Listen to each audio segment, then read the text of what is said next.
Занимавам се с музика. Искам да ви споделя новата си песен. Би ли искал да реагираш на песента? Добре.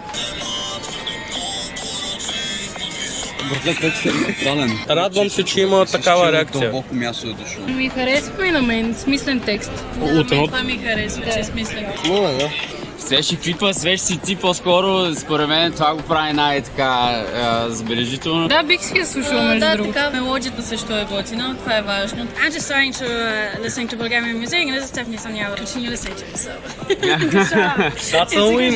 That's a win! За мен лично, ако се фокусираш по-към рап аспекта, ще е по-готино. В момента в България този стил много върви. Цяло малко, както виждаш, Крис Кодиона, Гери Никол, абсолютно всички сме си качали рап вече. И затова в момента, примерно, ако искаш първо да гръмнеш, това е стила, който трябва да правиш. Някаква смесица между двете, за да могат да пуснат дискотеката. Важно е човек да се наслаждава и да го прави от сърце. И да го прави не само за себе си, но и за другите. Но важни са и двете.